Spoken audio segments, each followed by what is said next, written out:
नमस्कार। मैं संतोष सिंह। नीतीश कुमार आरक्षण की पॉलिटिक्स में एक ऐसा अल्लादीन का चिराग छोड़कर चले गए हैं जो चिराग कभी भी सामने आया तो पूरे आरक्षण पॉलिटिक्स को ही एक नई दिशा दे देगा।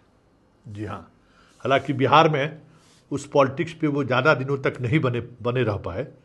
बाद में कुछ ऐसी राजनीतिक हालात बना कि उनको समझौता करना पड़ा, लेकिन उस राजनीति की नींव रखकर आने वाले समय में पॉलिटिशियनों को एक दिशा तो दे दी है उन्होंने। हम बात पसवंदा की पॉलिटिक्स की कर रहे हैं। याद होगा कि नीतीश कुमार ने मुसलमानों के पॉलिटिक्स को पसवंदा के पॉलिटिक्स में बदल दिया था। वहाँ भी उन्होंने पिछड़ा का एक अलग वर्ग खड़ा कर दिया था, दलित का एक अलग वर्ग खड़ा कर दिया था। इसी तरीके से जो दबंग दलित जातियां हैं वहाँ भी उन्होंने एक डिवीज़न खड़ा कर दिया था, दलित और महादलित करके। बिहार में कुल 22 जातियां हैं दलित की, जिसमें 4 जो प्रमुख जातियां हैं उनका रिप्रेजेंटेशन तो है, लेकिन बाकी जातियों का रिप्रेजेंटेशन आज भी नहीं है। इस मुद्दे को लेकर नीतीश कुमार ने एक बड़ा सियासी दाव खेला था और उस दाव में रामविलास पासवान की हवा निकल गई थी। पहली बार बिहार की राजनीति में रामविलास पासवान हाशिए पर चले गए थे। बुरी तरह से लोकसभा से लेकर विधानसभा चुनाव में हारे और एक दौर ऐसा आया कि रामविलास पासवान सोशल जस्टिस के बड़े चेहरे होने के बावजूद भी बिहार की राजनीति में वो हाशिए पर चले गए। वो पॉलिटिक्स था नीतीश का, महादलित का पॉलिटिक्स। हालांकि बाद के दिनों में बहुत सारी चीज़ें बदलती गई और कुछ परिस्थिति ऐसा आया कि उनको फिर से उस चीज़ों को मानना पड़ा। लेकिन वो राजनीति तो है, तो उस राजनीति पर कभी कभी जीतन राम मांझी पॉलिटिक्स कर बैठते हैं। जब जब उनको चिराग के साथ आमने सामने की स्थिति बनती है तो वो उस सवालों को खड़े कर देते हैं। आज उनके पुत्र जो बिहार सरकार के मंत्री हैं उसने ये सवाल को खड़ा कर दिया है और ये एक ऐसे वक्त में ये सवाल खड़ा हुआ है जब सवर्ण आरक्षण के समीक्षा की बात कर रहे हैं और उस बीच एक दलित का बड़ा चेहरा अगर ये सवाल करता है तो कहीं न कहीं बीजेपी और संघ को तो वो मौका मिलेगा ही जिस मौके की तलाश में लगातार ये लोग लगे हुए हैं।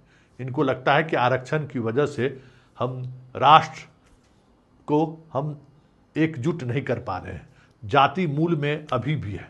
इसलिए जब तक आरक्षण नहीं खत्म होगा तब तक राष्ट्र की जो हमारी परिकल्पना है वो अधूरी रहेगी। वैसे ये बहुत ही मुश्किल है, लेकिन संतोष मांझी के इस बयान ने एक रास्ता तो बीजेपी की सरकार को दे ही दिया है, ऐसा रास्ता जिसके सहारे वो 2029 को भी साध सकते हैं, जिसके सहारे वो देश की राजनीति को एक अलग दिशा भी दे सकते हैं। लेकिन इतनी ताकत और इतनी समझदारी मोदी में हो तब तो। जरा सुनिए संतोष मांझी ने क्या कहा है।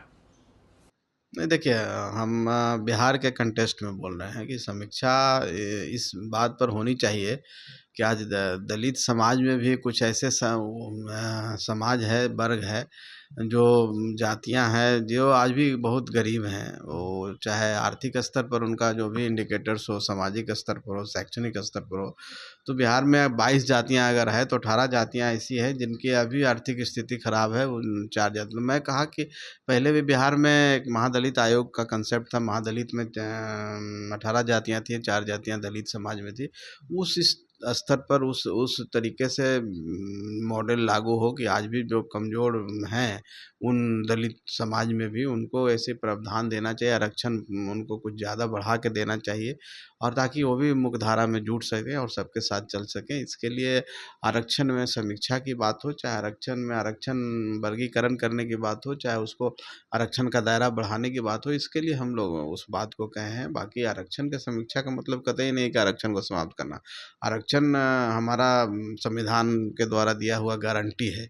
बाबा साहब भीमराव अम्बेडकर उन समाज के लिए जो पिछड़े हुए समाज है उनको आगे बढ़ाने के लिए, तो उसी तर्ज पर हम कहना चाहते हैं कि आज भी कुछ दलित, अमंग्स द दलित कुछ ऐसी जातियाँ हैं जो पिछड़े हैं। इतने होने के बावजूद उन पर विशेष नज़र देखनी चाहिए, फोकस करना चाहिए और वो आगे कैसे बढ़े उस पे वर्गीकरण करते हुए, चाहे उनको स्पेशल स्टेटस देते हुए, उनके बढ़ाने के लिए उनको स्पेशल आरक्षण देने का प्रावधान होनी चाहिए। मंत्री जी, आप जिस समाज से आते हैं